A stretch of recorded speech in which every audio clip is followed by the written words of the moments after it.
everyone. I'm Leanne Shinton from Pet Biz Experts, a software CRM company for dog trainers. And today, Karin Wright is joining us. So, Karin owns and runs and founded the amazing So Fetch Consulting. Love the name. And today, we're going to have a good conversation about helping dog trainers with networking. So, welcome, Yeah, Karin. thank you, Leanne. I just want everyone to know that my skin looks fantastic. Whatever this camera is doing right now, I'm into it. Yeah, this is Riverside, so I've been using this software. I find like it's pretty cool. Um, so yes, you look fantastic as always. And Karen and I are both dog trainers. Um, we met in dog sports, Mondio Ring, badass Mondio Ring. And as a dog trainer myself, like I've been doing this for a while. So we didn't have the internet. I had to go out to the vet offices and the groomers and try and make connections. And I think in speaking with Karen, like she just has a lot of knowledge, know how about that. So she can, bring maybe some tips. And we can just kind of talk about things that we've done for our dog training businesses that could help other dog trainers to build connections and network, get more referrals, and maybe even build relationships so you could find a place to train or something if you're a mobile dog trainer.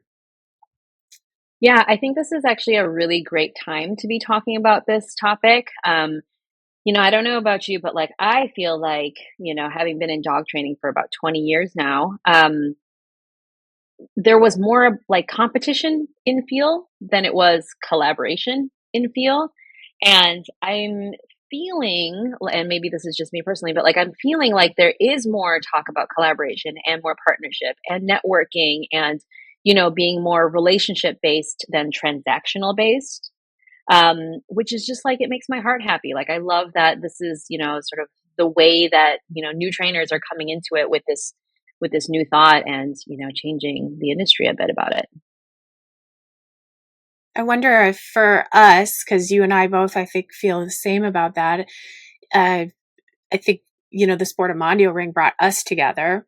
I would commonly see trainers within the dog diving community because I did a lot of that. I've worked with trainers in the obedience, AKC stuff. And yeah, it's wonderful. Like some of the trainers provide like rattlesnake aversion training. Well, I don't have snakes or want to deal with any of that.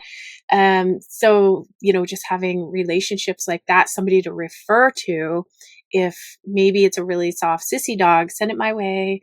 If it's a more, aggressive dog or a sporty dog, having like a network to even refer to. Maybe just to speak on that too, like as a trainer, sometimes we have to say no because it's not the right fit for us. We want to protect our staff from an aggressive dog, things like that. So having a little referral base of trainers that you can send them out to in a kind way, be able to say that to the client, like, I actually think there's a trainer that I want to recommend to you who's going to be a better fit. They specialize in pack management or whatever it may be, reactivity or something that it is. And then I'm going to send you their information. I want you to keep me posted on how it's going. Let me know how it goes so that you're, kind of staying invested, even though you're like, I definitely don't want to work with this person or this dog and I need to send it to a better fit. Yeah, I think, you sort of like hit all the nails on the head there. Like that's the best way to collaborate within your own, like colleagues, right? Like within other dog trainers. I think the easiest way to think about it is like for me, when I met, like Bobby Lyons is a certified canine fitness trainer, and she's like one of the originals. And I think when I met her, when I went for my CCFT, like in 2015, um, that's where it really, really clicked for me that like, wow, she does canine fitness. I want to offer it because I think it's cool. And then I started offering and I was like, it's just not my thing. I was excited about it. I loved learning about it, but I think I loved learning about it because I just love learning. And offering that to clients it just was no fun for me. And then I really, recognized that, yeah, there's so many people that you could just refer to and you could build this, network of clientels together, right? I think it's easy for dog trainers to think of it like in this triangle of like, okay, I'm a trainer, so I'll find a veterinarian and then I'll find a groomer and the three of us, like we can be this trifecta for the client. But, as we all know, like dog training has moved so far into like extracurriculars, right? So you very well could Yes. be, have the dog training client that you raise the puppy and help them set the strong foundations for just being a good house dog. And then maybe they're interested in nose work or rally or dock diving, right? Or maybe they are in an area where they absolutely need some rattlesnake aversion. Refer out. Like you don't have to do it all, right? Like that's my big Yes. memo message for everybody. Like you do not have to do it all. You do not have to offer it all. You do not have to like the be all for everybody. So yeah, that's like it's a great easy Yes. place to think about like networking and collaboration, right? Yeah, and I really resonated with what you said about how, we all used to be a little more competitive against each other, and against is probably the best word there. And I love what I've seen in the dog training industry, and we're all kind of buddies. One experience that happened with me was, so, I've had number of businesses, dog training businesses, and hired staff. And I've always been like, oh, this resume says they worked at such and such dog training, but that's my competitor. So I'm not going to call for a referral. Well, one day I had a dog trainer call me for a referral, and I knew them kind of through IGP. So I was like, yeah, we're cool, whatever. But it was still like, I'm like, that was the first time a dog trainer had called me for a referral. And I, was able to give you know, a real like information about this candidate, if it was a good fit for what they needed, and so on and so forth. And it immensely helped them. So I think just that alone, like, don't be afraid to make connections and to call for referrals if you have somebody that you're thinking of hiring that has worked somewhere else. Work together. Totally. I don't know if you remember if this has ever happened to you, but many like 10 years ago, I remember like a very common joke we would have amongst, each other was like, "Oh, I'm only going to refer out the worst clients." Like not necessarily the worst dogs, but like the worst people clients. We're like, "We're going to refer those people out to like the trainers that we don't like." Like that was always such a joking thing, or maybe some people actually did. But yeah, I really do. I love the shift to like it just doesn't have to be like that, like we can all literally work together. We can work parallel to each other. And there just are so many clients out there for us, right? And now that I'm doing like social media stuff, I think that is more evident to me now than ever because everyone is on social media. And so, a big part of what I do is this competitive analysis of like, sure, these are where these other dog trainers are on Instagram. And, there's still leads. Like if we clear out all of that, like there's still leads a path for you, right? There's literally still a path for everyone.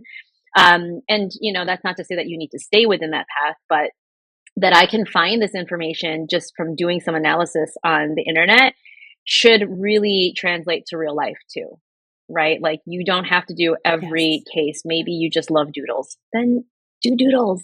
Be so happy Yep. working with only doodles, right? And then refer out the rest for the clients that you don't want to take on. Yeah, maybe just focus on puppies. Especially if you're a newer dog trainer, don't dive into the deep end and take on stuff that's going to stress you out and, not be a good fit for you as you're learning. So yeah, Yeah. definitely. I, how about like networking with veterinarians, groomers? What's your advice on kind of starting that relationship? I I love doing it. I think, before we started this call, you had mentioned, that like food They likely always do. always wins. So Yes. I used to go to Trader Joe's and just get like those, they still have them, like those little chocolate chip cookies in the tub. And I Yeah. would just buy a bunch of those with a little container of their mini Reese's Pieces, like peanut butter cup things. They're so snackable and they're so easy. Um, and you just add a stack of, your flyers if you still have them, business cards for sure, right? And just like stop at your vet office and drop that off, have a chat with them. But what I have found, like beyond that, a lot of people are like, can I talk to the office manager or can I talk to the veterinarian? Or they want to have that connection and that relationship with like the actual doctor, but they're not always the ones that make the recommendations or the referrals, right? It oftentimes is like the front desk people, Yes. right? Or the techs that do a lot of face to face, right? And so there's still a lot of like relationships that should be built on that, like what we might consider the lower level, but that works. Many years ago, when I first started, before I was a dog trainer, I had a very successful dog walking business and pet sitting in Chicago. And no lie, like the reason I think I was so successful so quickly is my strategy was I picked the high rises that were in a very like close proximity to each other. And I didn't want to drive all around downtown Chicago, like West Loop to South Loop. That would be like a ton of time wasted just in the car and traffic. And so I targeted these high rises that I knew I could just walk between. And I didn't like wait around for the owners of, or, the residents of this high rise. I just went and I met all the doormen and I would chat with them and I would bring them coffee. I would bring them snacks and I would leave business cards with them. And, they are the ones, again, very like sort of low level. They're not living in the high rises or anything. They're not the leasing agents. They're not the managers or property, people at all, but they are the front facing. They are the ones who stop and have conversations with the clients that actually, you want. And so that's who I targeted and it worked. And I was just very friendly and chatty with them and they all knew me by name. They were very nice and kind to me. And I in turn was very nice and kind to them, obviously, built a really great relationship.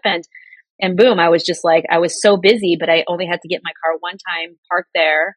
I totally parked in a resident spot because they would totally help me out. Right? I had some special privileges there and I would just go up and down the elevator walking these dogs. So, with veterinarians, like I want to get to know like who is the front desk, who's working there and who are the techs. And, I want to be very nice and kind and I want to find out what kind of chocolates they like, and bring them that. So, and I'm sure it's the same with groomers too, right? Like, yes, make your networking and relationships with the groomers, but also know who is working the front desk. It may very well be the groomer too, though. Yes, I've definitely bribed a few with a bottle of wine too. So I'll bring my dog in and, it's a young puppy and pain in the butt. And I'm like, you like wine, right? I'll be back. But yeah, and then the vets, I did work in emergency for about a year in my life and we love food. And a lot of times the food gets put in the break room and we had all different shifts because we were 24 hours. So the food's sitting in the break room. We don't know who brought it. So make sure it's marked. If you brought in those cookies or pizza, put your rack card or your business card, tape it to the top, but it'll probably be left open. So maybe tape it to the inside too, so that they can see that this was brought by your dog training company. That's Um, so one of smart. the things one of the things too that I think like a lot of people they look at things from only their perspective, like they're on the other side of the desk. They're not really seeing it from the client's perspective of how your dog training could help this person with the dogs jumping and running away. They don't really think about that perspective. They're just thinking, how can this dog trainer help me with this pain in the butt dog that is biting me and blowing its ACL in the waiting room, trying to tear off to the owner, and the nail trimming and getting the muzzle on and off. Like, what kind of things could we talk about with these vets to just like plant a few seeds that like, hey, in our training sessions, we're actually doing some handling skills that will help our clients. So when they get to the vet, their dog is going to be more comfortable. Yeah, I mean, I think the easiest one that we all think about is if you just, train a dog that, had these issues and now they've gone through your training and now they show up for their next exam and the vets are like, whoa, drastic difference. This is amazing, right? Like that's the easy one. But I think other things that we could think about would be, approaching this would where you'd have to speak to maybe like the clinic manager, but maybe approaching them and saying like, hey, do you guys offer, I'm sure you have employee training, but do you offer just like a hands-on how to handle like difficult dogs, difficult situations? Could I come in and offer that bit of training? It's an hour long, 2 hours long, right? To your employees, it's free. Or, offering free evaluations or some training classes to the staff, to the hospital staff, right? Like this is a perk Absolutely. that you can offer your staff. It's whatever, Sundays for 30 minutes, make it short, make it sweet, because these people probably don't want to spend more time at work than they have to, but right? But you could offer something like that and you could show them the value, show them what it is that you do, right? Like the physical proof of it. And that always boosts, the amount of times that they're going to refer you to clients. Yeah, I think for some that might be a bit intimidating. So maybe too, just to kind of think it through, give some other options. Um, what we would do is like a pizza lunch and learn or subs, and we would drop off like a flyer. Hey, drop this to your administrator of the hospital and have them fill it out. It says like how many pizzas they want and any vegetarian and what day works best for them. And the lunch and learn will just be a half an hour, blah, blah, blah. Maybe you're not comfortable speaking on handling. Maybe you can come in and just speak on your business and what you do, and that, and they might really like see how it could help them. Slide a few things in there about the handling that you teach your clients with, hey, I touch their feet and then I give them a treat and stuff like that. You guys could be doing some of that here. Use more treats in your in your movement with the dogs around the clinic. Have treats ready so that, you can get that bag out, and it might be the thing that like keeps you from getting bit so much. But yeah, I think just finding the topic that's comfortable for you and just kind of sharing like, hey, I have these puppy classes and we really respect the vaccination protocol. We want to make sure we work with you guys on understanding and making sure these puppies are safe and they come to my facility or something like that. And just maybe even bring a demo dog, and you can show them a little bit about how amazing your dog just focuses on you instead of the pizza. Yeah, I mean, absolutely. That really is just like, again, it's showing them the value, right? And rather than just like, please pass my business cards along, right? Because I'm sure you're likely not the only dog trainer that's like, here's some business cards, right? So going just that little bit of an extra step, whatever is in your comfort zone can really make a huge difference. Again, you really want to think when it comes to anything networking, you really want to think like it's relationship based and not transactional based, right? So like even with all these like great tips with like bringing a bottle of wine, doing a lunch and learn or whatever, like, but like getting to know them, like really having a conversation, just being friendly, right, can be so much more like that extra boost than just like brought you some pizzas. I hope you now hand off my business cards. Thanks. Yes. Yeah, definitely walking into the vet's offices, if you see they're busy too, just be like, okay, this one, I'm not going to have a big conversation today. Just slide those cookies over. Have a good day. And they'll appreciate that too. So you don't always have, if those opportunities. But definitely they do love food too. I got to say that again, like seeing our hospital, we would get so much food around the holidays, like Thanksgiving, Christmas, like people would bring so much food to our clinic, as gifts for, us helping them with their dogs and cats and things. So bringing food and stuff in, not during the holidays, because you are just going to get lost in the flood of all those chocolates and things like that. It's a good point for timing. Yeah. Yeah. Yeah. I think groomers are a bit more uh, like familiar with training. I feel like groomers kind of know how to handle a dog. Um, vets just have so much information about helping the dog, and they don't have to always handle as much as like a groomer does, where you've got to have that dog on the table for like possibly 4 hours or 2 hours or whatever it may be. So things like that, where the vet may sedate a dog, and the groomer is just like, okay, well, I have to just put them up on the table and blah, blah, blah. So you could, really have a good conversation about your training and such too, and how you help those dogs to be better and accept being brushed and have their nails trimmed. So that might help the groomer too. Yeah, I think in the case of a groomer where like you're not necessarily going in there and saying like, "Hey, we could help you," because again, maybe like I mean, these experienced groomers are like, "No, I know how to manhandle a dog. I've done it, 18 times a day." So for situations like that, I think it would be a good to just again build a relationship, and maybe it could be, just mutually beneficial. Where like, hey, we have a dog that has a lot of coat, and we know it's going to be a board and train, and we know it's going to be here for a while. Maybe you set up a relationship where can I bring my client dogs to you? Right? Would that be problematic? And then maybe you do this cut and I take cute pictures, and then you're helping each other because the client could be like, oh my gosh, that's the cutest cut my dog has ever had. right? And now you've got this information you could be handing out again. That's a very like symbiotic relationship to me, potentially Yes. more so than the veterinarian situation, right? So yeah, I love again finding that like the reason that you could be beneficial to each other is really cool. Yeah, and I think that's definitely why I wanted to have you on today, was just to really like hone in on that. And maybe even for our dog trainers who are listening, like set a goal. Say, all right, I'm going to network and create three new networks a month, and I'm going to go back to two old, networking relationships and cultivate those relationships. So, or two and two. So I'm going to go back and I'm going to revisit two and I'm going to make two more. Something like that. So you actually get those goals in your mind, like in their peripherals, so that you are saying, okay, I have to, by the end of this month, I'm going to do two. And if you're a bigger business, you've got, a bigger team, maybe someone who likes to talk a lot, get them out there. Say, all right, your job is to do four, go back and visit four and go and get four new ones. And when it comes to staff too, just for accountability, like have them grab the card while they're there, so that they can show, hey, I made the trip. I didn't just say I went. Um, no, that's great.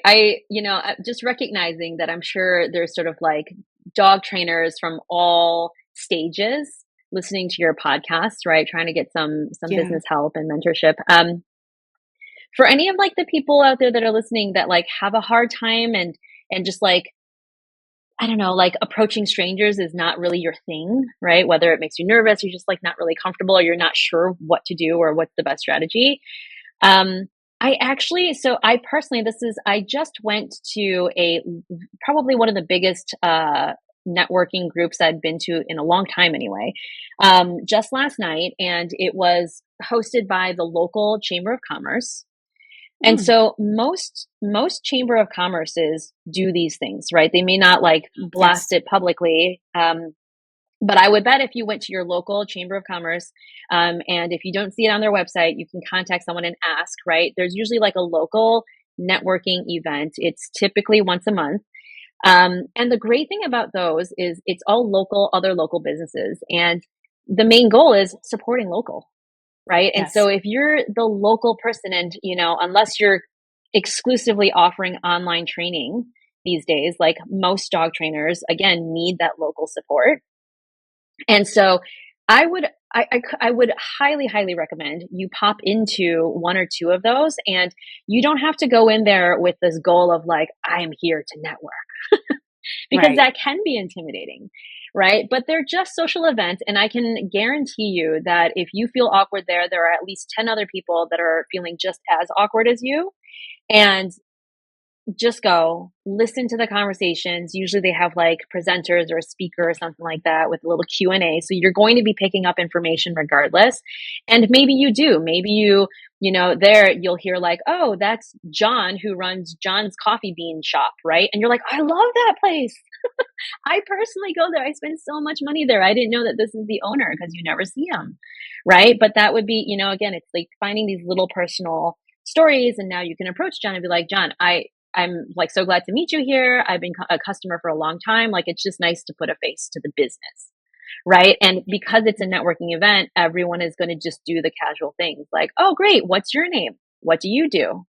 So at the very least, you will get some, face to face time with other local business owners. You will hear other entrepreneurs and business folks talk about their businesses and sort of like their support potential.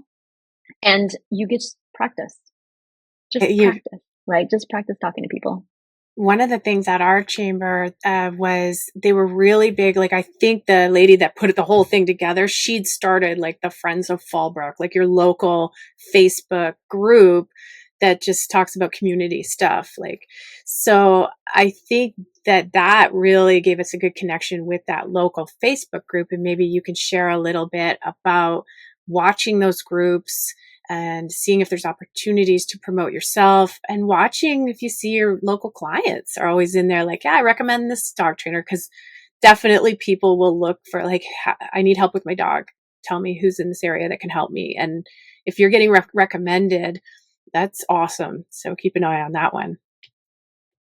Yeah, so now you're like crossing into a little bit of marketing strategy, and I love this one. One of the big things I say about Facebook is it is the best place to do exactly that, which is to grow community, right? So, like utilizing Facebook groups. And so, if you are a dog trainer that has moved to a new area, or you are just starting off as a dog trainer, Facebook local groups are one of the best places for you to do very little like ad spend, very like non-committal, but a lot of networking, relationship building, community, seeking. And so I would be in those groups for sure. I would join the local, it could be like the local buy nothing group. It could be whatever could be interesting to you. Maybe you love puzzles. I guarantee there's a local puzzle lovers group of Fallbrook or something, right? I do Like like join puzzles.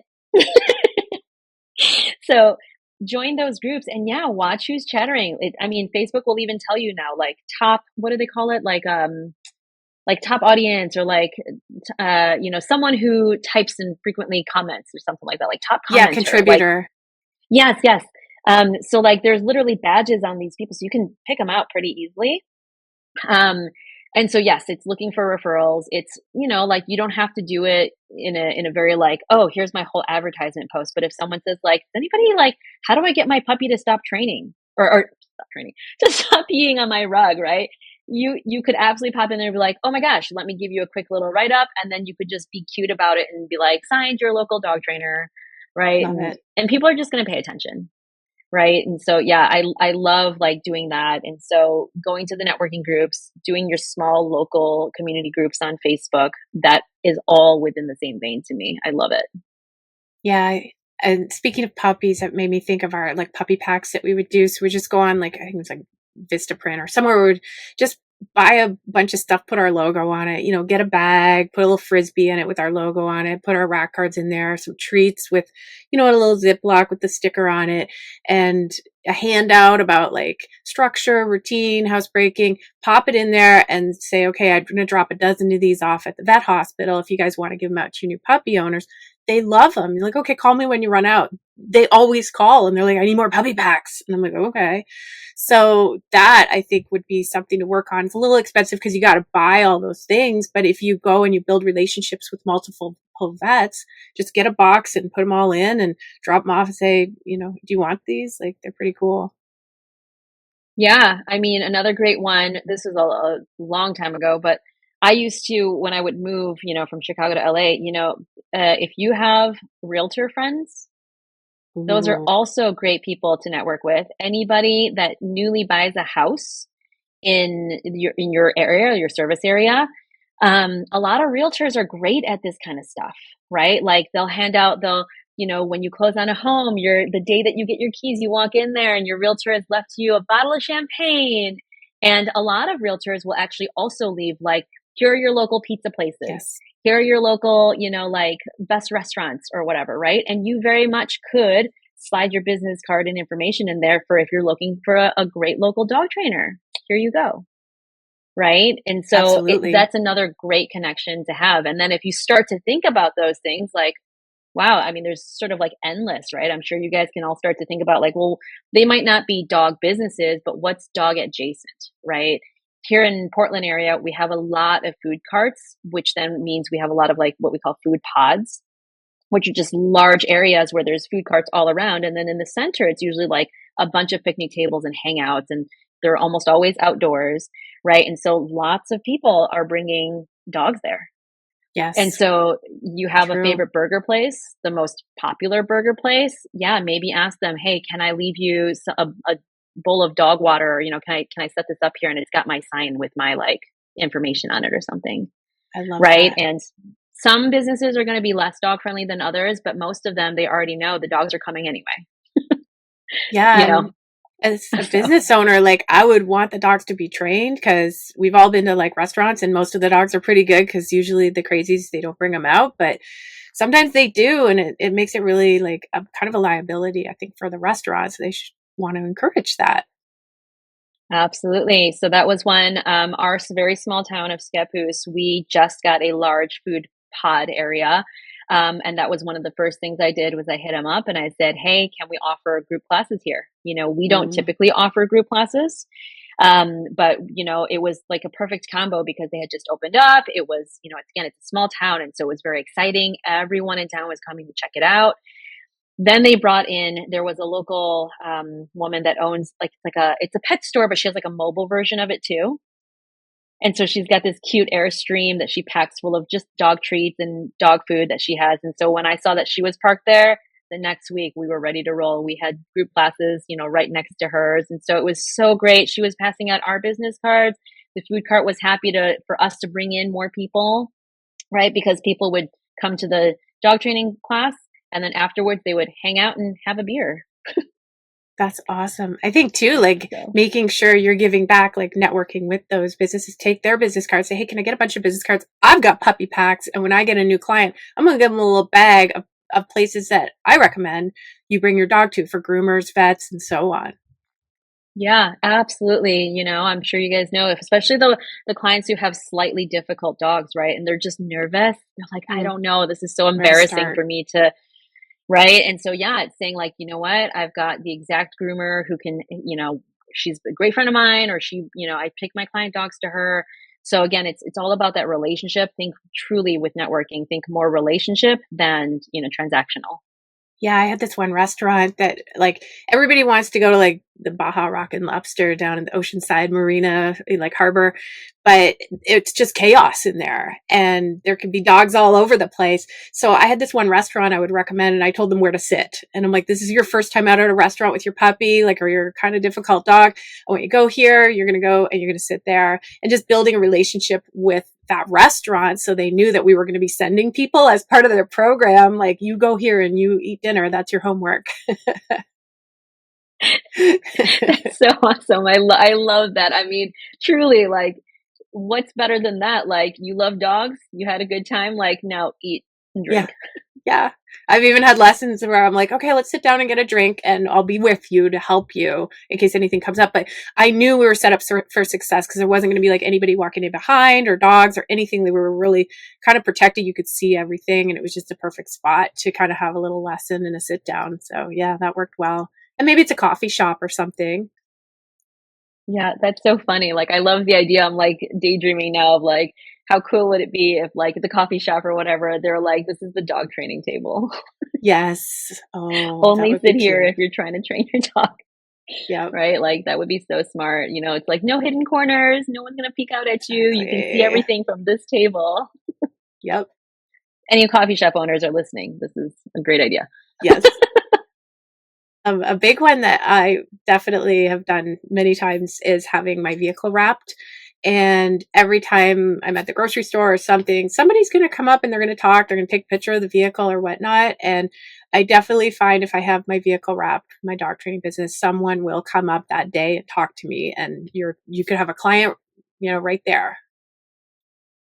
I love that idea, but I always like, so when I talk to people about it and they ask me, "Oh, should I get my vehicle wrapped? Is that a good marketing tool?"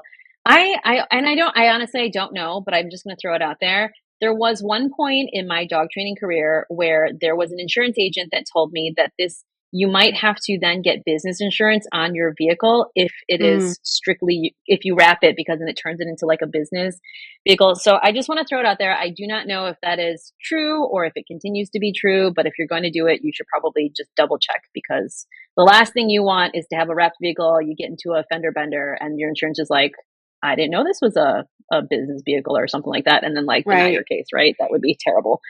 But I did check it when I moved to LA, and I didn't wrap my vehicle then, but I did put like a decal on it, and I would get a lot of people that would just be like, I saw your car parked outside Yes. XYZ. Right. And so I do think that that is certainly a viable way to do it. For the people who do call their insurance and like there's some complications, you can also always do like a magnet. They're not as pretty as like a full wrap or like a cute decal, but if you want to take advantage, you can slap the magnet on, take it off when don't want it there. Um, but then I will also warn, because this happened to me. I did get Absolutely. one time, this was many years ago. I had someone leave a 1-star Yelp review because my business name was on my car and she did not like the way that I was driving. Yeah. So that does happen. And And Yelp did remove it because I was like, hey, like this is obviously not a customer or a client, right? And so they did remove it, but I did have to go through that, like the hassle and the drama. So, Right. just be aware that that could happen. Yep, absolutely. You've got to kind of assess the pros and the cons and your, tolerance of people coming up to you and you're like, just trying to load my groceries here. So, yeah, there's definitely got to weigh out the pros and the cons there. But, just that one person or just that exposure while you're driving could be like a $5,000 sale. So, kind of nice to also have a Yeah. little vehicle where you can drive around and it's not wrapped too, just to get a break. Oh, But yeah, I mean, it's the same, like, I would say if I was gonna go anywhere, like, I'm often wearing a logo shirt, that does yes, help, if you put something cute on the back of it rather than just, like, your business logo, which is sleek, so, like, on the back of our Blackwood shirts, it's got our little tagline, "Making good dogs gooder." That's a good one because people look at it and they're like, "Making good dogs gooder? That's terrible English," but then it starts a conversation, it attracts attention. We have ones that say "shitty handler" on it too. Our canine guys love that shirt. So that stuff does work, but again, speaking to, like, you have to remember that you're wearing it. So, like, when I'm taking my personal dog that is not trained, 100% of the time I'm like, crap, do I have a logo? Like, yeah, yep. right? So, it's just, again, there's pros and cons to it. I think most importantly, you just have to remember that, like, I am at any given moment a representative of my entire business.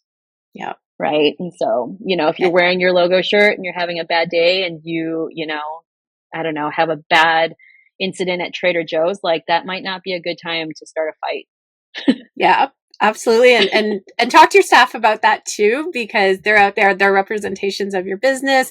So, I think rewarding staff too for bringing in a client because their vehicle's wrapped and they talked to somebody at the grocery store.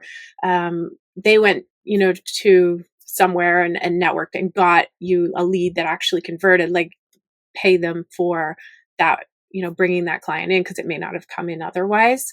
So I think like an effort like that on behalf of the staff, but then they got to be smart about it too. Yeah, absolutely. And then as far as like rewards go, I mean, a reward system or like a referral system, you can always implement something like that too.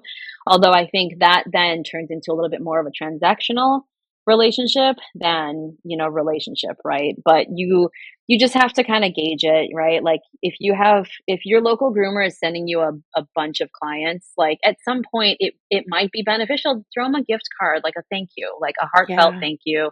If it's, maybe it's accompanied with a bottle of wine, you hand deliver it, or if it's someone you're really comfortable with, take them out to dinner. Again, nurture that relationship, right? Yeah. Or you get a gift card for dinner or something like that. Yeah. That's excellent. Excellent idea just to nurture that relationship. Another thought I had too was like our demo dog, like my personal dog. A lot of times we're kind of like bitchy handlers and we're like, don't look at my dog, don't look, walk on. And that's really not, going to get you a lot of people to come up and talk to you about your business, and your dog is your business card. So I had one time this little Maltipoo, and so he had to have his hair cut all the time. So we ended up giving him a mohawk, and I just took that. It was the big crayon you write on cattle paint, or something. And I would just do his little hair with the little green mohawk, and people would come up, and he was so cute. And he was like, hi, do the wave thing they do and everything. But he had the mohawk, and they would ask, like, why does he have a little green mohawk? I'm like, so you'd come up and talk to me and ask me about my dog training. But you want to kind of bring them in and use that dog to attract people and make connections. Absolutely, absolutely, right? Like, if you have a cute little client puppy, like, that is your time Oh, to parade that puppy around everywhere, right? That just sells itself for absolutely. sure. Yeah, definitely. So I like that Flirty's so social and she can just kind of talk to everybody and stuff. She might pop a few people when she pops up a little bit, but for the most part, she's a perfect angel. So yeah, having one dog that's kind of social like that and you can bring out in public can be really handy. How about events? Have you Yeah. ever done like shows, fairs, farmers markets, anything like that? I have, those you kinda just have to expect that, it's really about My it's so I've done the big expos, right? Like the big convention, like and paid for the booth and all that stuff. And what I find at a lot of those is if they're not super like aligned with what it is that you're offering as a service or as a goods, people just come and look for free stuff. They, I'm Yeah. sure if you guys you see it, people kind of go like, oh, okay, a free keychain, and they take it and they just walk off, and you're like, all right, well, hope you like collecting stuff, you know. But I think the key there too is like when I did those, the best the best turnouts have always been when I was able to bring a demo dog. Yep. Right. And so like I would just, do cute stuff behind it, and I would see the crowd gather, and I wouldn't necessarily stop it, but I would just sort of like, you're putting on a show. That's what you're there for, right? And so I might be having my dog doing something as simple as like, in ring sport we do positions. Right. So I have them do positions, and people stop and they're like, "Oh my God, do you see this dog?" And I would let them gather, and I would let them chatter a little bit. And, at some point I might turn around and be like, "Hey, oh, we're just practicing this thing." And, you know, I would have lowered expectations about whether I'm actually like signing a client that day. But it really is like go into it with expectations of like, I'm here to have fun. I'm here to show people who I am, and maybe they'll recognize my name. Right. And so if we think about like those kind of things from a marketing standpoint, the goal, the metric there is just brand awareness. Hmm. Right. And so you're not closing deals, you're not doing any of that stuff. So just brand awareness. And so be very brand aware the whole day. There's no bad moments. I'm sorry. Like you've got to have the smile on because you are building brand awareness. You're going to have logos on everything. If you're giving things away, make the thing attractive so that people want to take it, but then also make it valuable so they keep it around.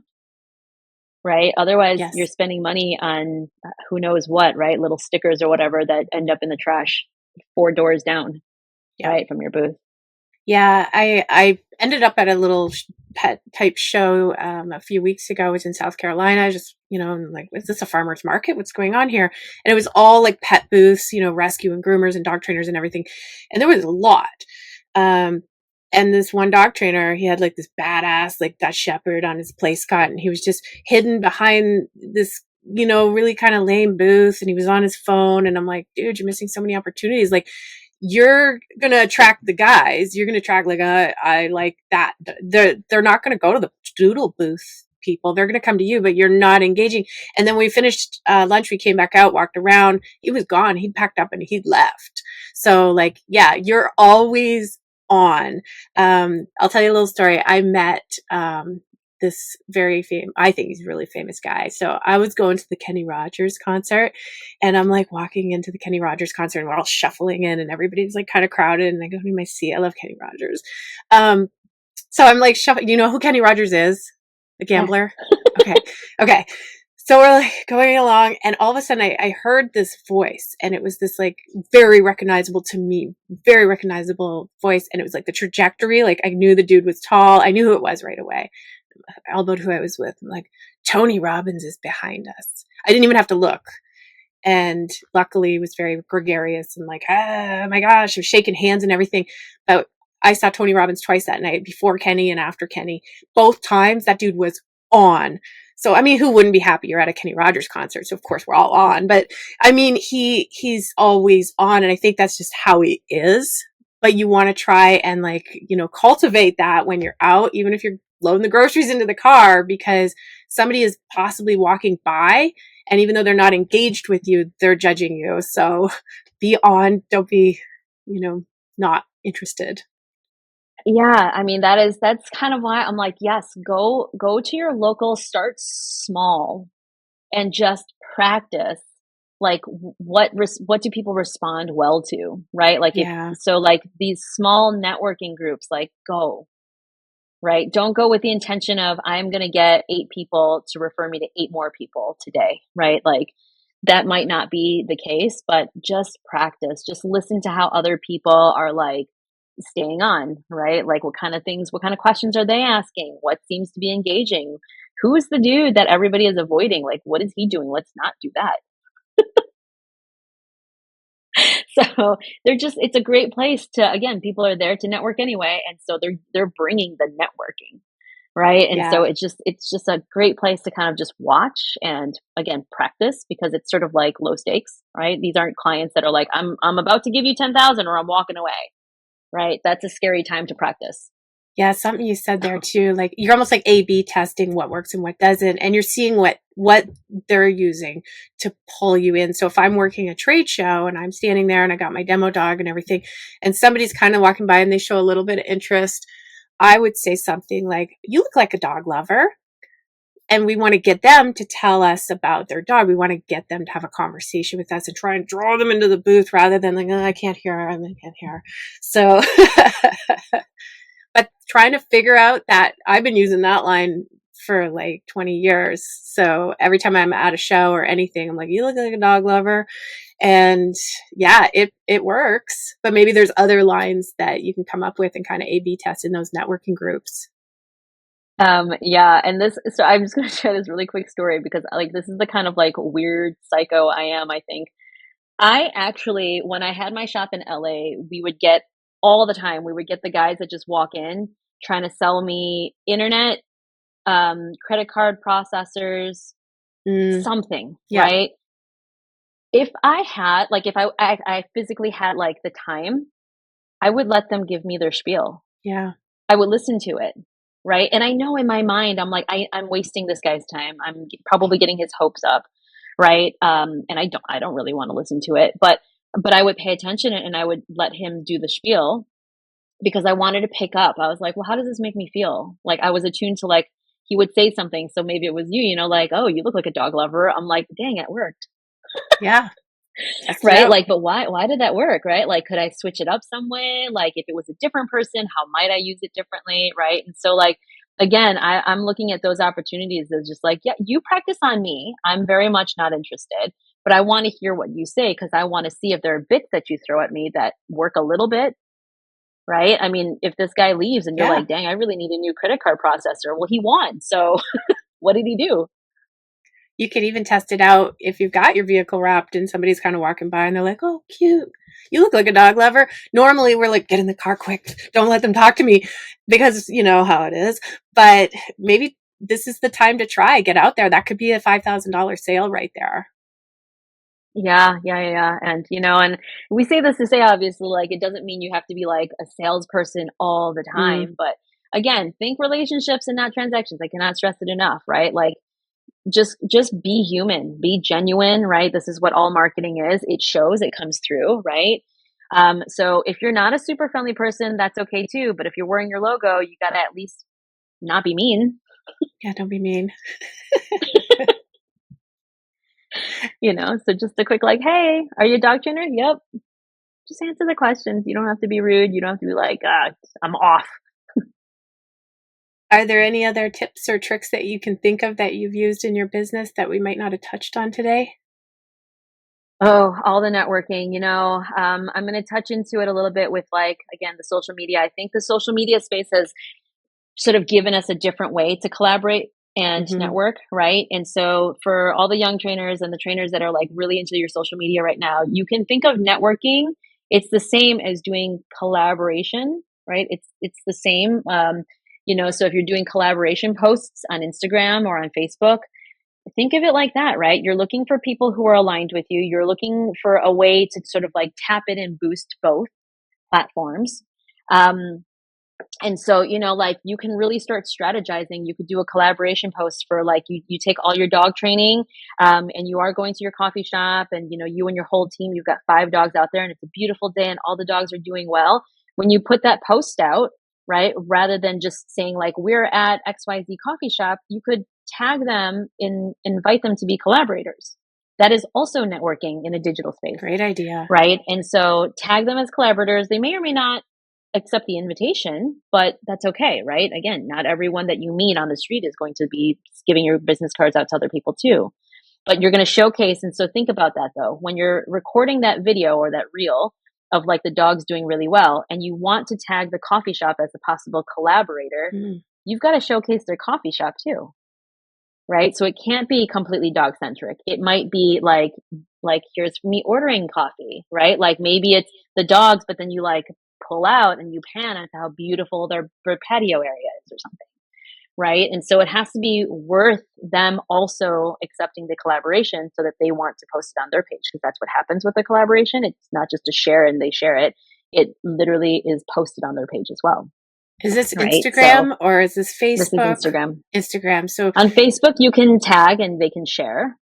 I don't believe there's a way to collaborate on I don't Facebook. think you're really notified. Like if somebody's but I think Instagram you are. So is it like You get a message. the hashtag, No, the at it's in your symbol? tags.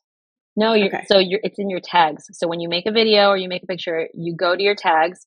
You'll have two options. It'll say tag someone, tag only, or it'll say invite as a collaborator.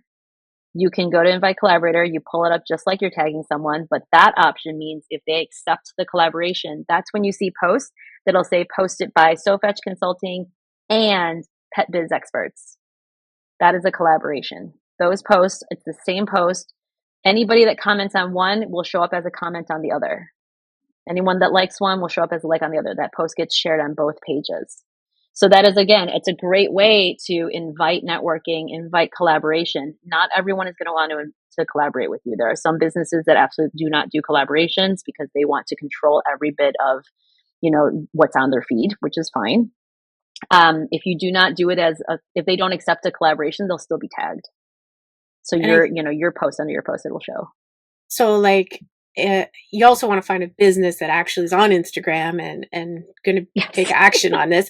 But maybe if you go in and your chiropractor has a sign like us on Instagram, maybe that's the perfect place. Like, hey, can I bring my service dog in here and just shoot a quick video? I want to share on the Instagram, on the gram, and build that collaboration. Like just thinking outside the box. Like, hey, I got in my peripherals that I've got to network with 4 businesses this month.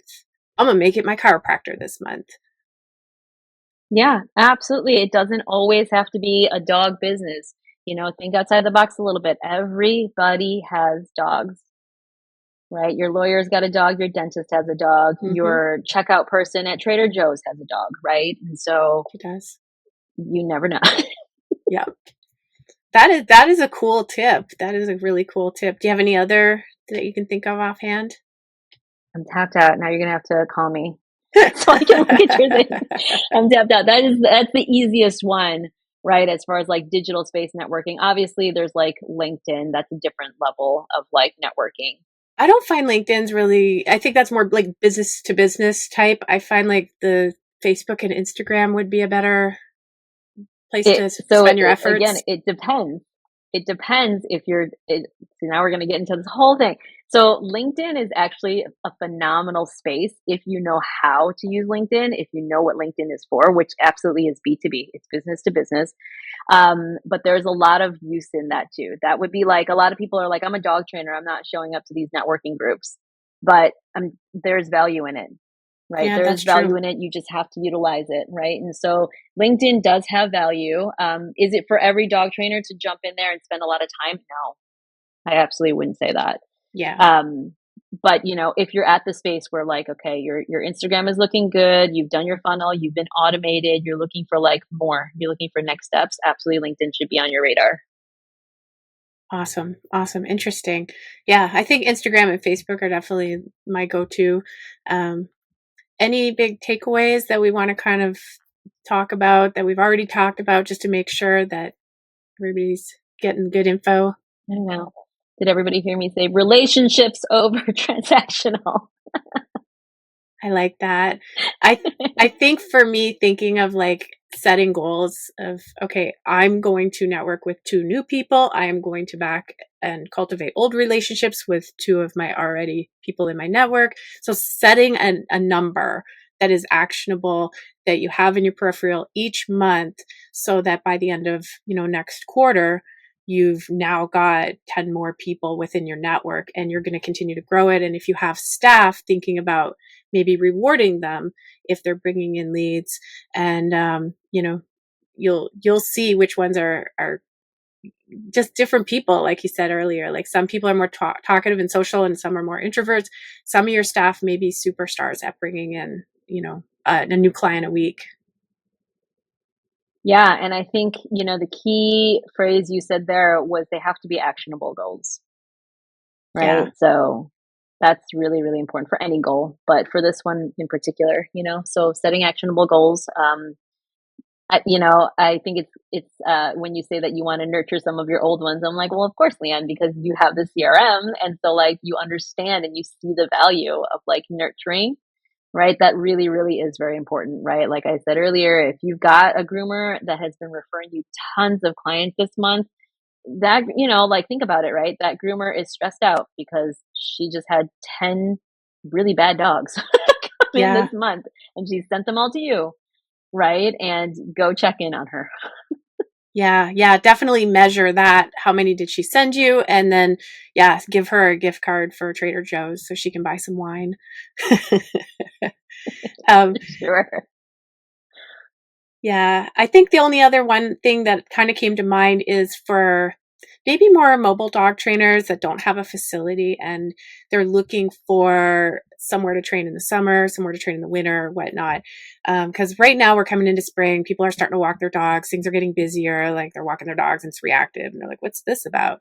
But in the winter, those people that don't walk their dogs, they may not need you, but the people that have really bad dogs that need behavior mod, they're going to need you. So finding a place to maybe train in the winter, so you're not driving around to people's homes, maybe having a home base at like a, a feed store, a pet store, something like that with a local business, because then maybe have a little puppy class.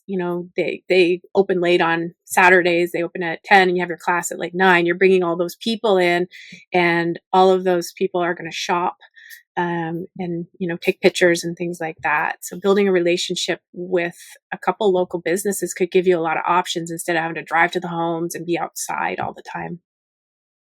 Yeah, one of the interesting, like, newer developments is, like, a lot of, malls are dog friendly now, officially or unofficially.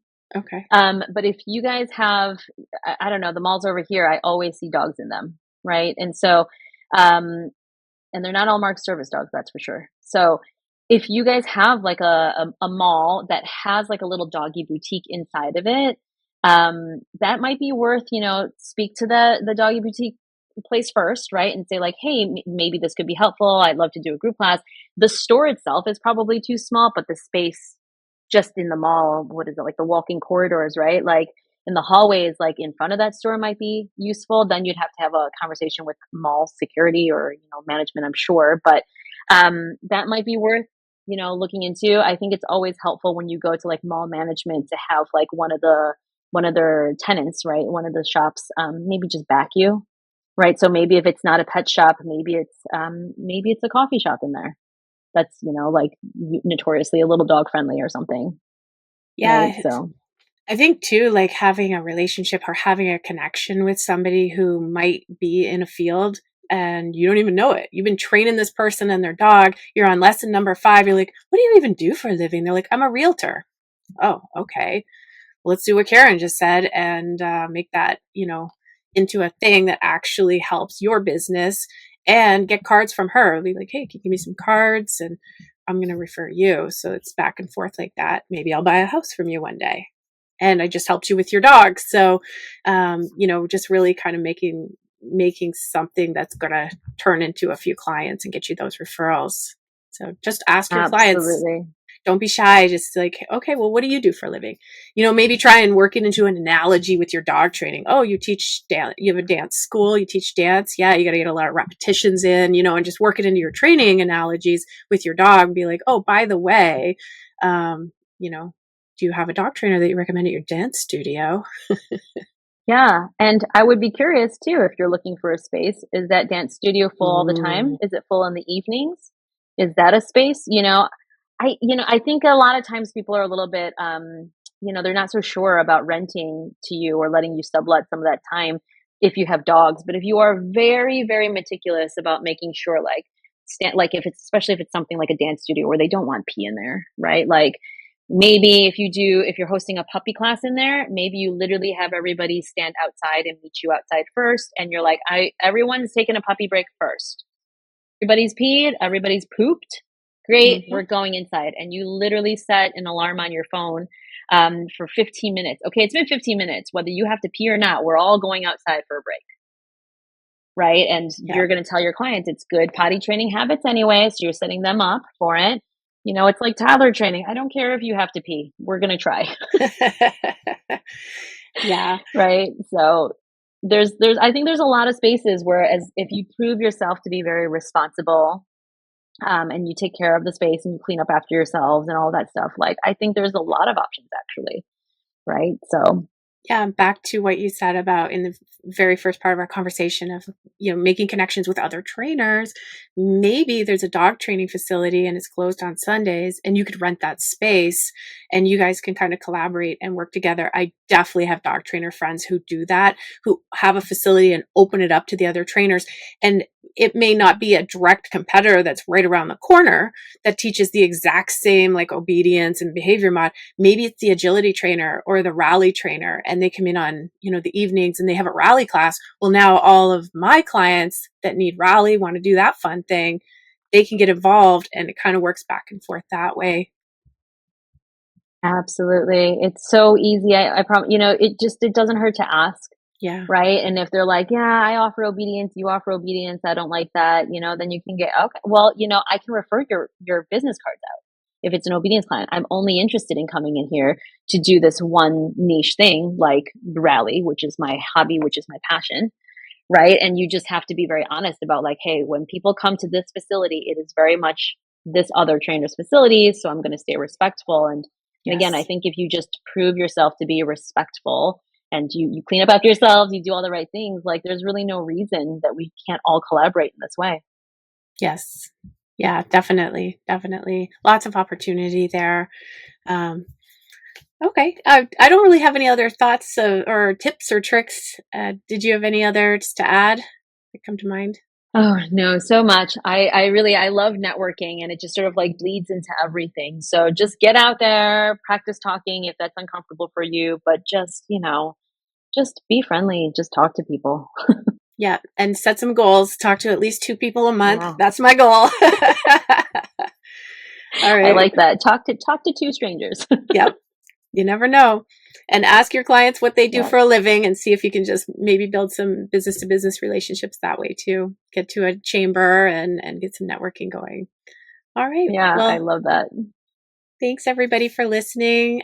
Karin, Wright from SoFetch Consulting, and just a quick rundown of how to reach you and what SoFetch Consulting is in case they Yes. can use your help. So I am officially now a licensed content strategist with the S3 system. And so you can reach me now at my website, which is just sofetchconsulting.com, or email Karin, Karin, at sofetchconsulting.com. Best ways to reach me. And so we offer digital marketing, content strategy for social media, and just sort of like, all of the digital things I'm happy to help you with. And so what I've been doing is I've been offering these free digital asset calls where I'm not even trying to sell you anything. I just want to help you and show you where like the things are working and what isn't working. And then just hoping that, like you get the education from that little bit so that you are armed with the right questions so that whether you hire me or hire someone else, know what questions to ask and know what answers to expect.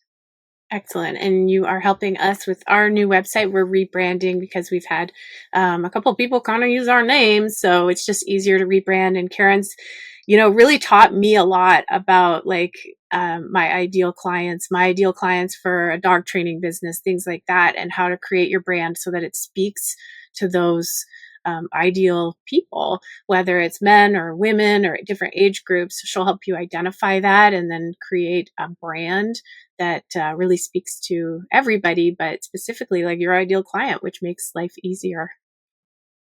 Yeah, it's that target persona is so, so, so important. But I just have to make fun of Brett for like a half minute because he did send that email and he was like, I know I'm not the ideal client. This doesn't speak to me, but it's good. And I was like, Brett, And just to give a little context to joking. that, Karen's designed this very she called it purdy website. Like it's very pretty. And I'm like, as soon as I saw it, I'm like, oh my God, I love it. I love it. But I'm, a woman. I am a dog trainer. we're the ideal You're the client right you're the here. target. So we're the target. So of course we're like, this website is so perfect. And then I showed to Brett, who's like, bro, and he's like, I don't like the peach. And I'm like, but when I look, like our clients, they're dog trainers, and we provide a software CRM solution for their dog training business. And 80% of dog trainers are women. Brett looked it up, and that's what he told me anyway. I'm like, see, Karin was right. Peach, a little bit of peach. It's just a little, the navy, the peach, and yeah. But anyway, that I was like happy to hear it. That he was like, no, that doesn't really work for me, and I'm like, perfect, because that's what the That was point so was. funny. Yeah, that's what the point was. Not that we don't want to, work with guys or anything. I know we're getting kind of on a weird tangent, but yeah, it really spoke to me what you said. And I've kind of been recommending people talk to you because I look at their website and I'm like, oh, it's kind of like a lot of Malinois on there and, very, very like kind of like scary dog, the doodly people might not identify. So maybe just talk to Karin if you're not sure if your website is really speaking to your ideal client, your, family with a doodle, with a golden, things like that. That's 100% it. I saw that email from Brett and I was like, "I know, it shouldn't." Yeah, we know Brett. But that's exactly yeah, but that's exactly like you said, right? It's so important to just have everything aligned and this is going to bleed into networking too because when you're networking, yeah, maybe if you're a doodle client like maybe the gun shop, I don't know, like I don't know if a lot of doodle clients have a gun. Maybe they do, but like I don't know, like the very tactical thing might not be. So like, hey, let's collaborate with the local gun shop. It could be your favorite place. That's great, but does it work? Right. Does it speak? So yeah, you just got to know who you're talking to. Nope. This is a good topic for a whole nother conversation. I love it. But yeah, very, very good information. And yeah, definitely reach out to Karin at SoFetch Consulting if you want to talk to her. Thank you for listening, Awesome. everybody. Again, I'm Leanne Shinton from Pet Biz Experts, and everybody have a terrific day.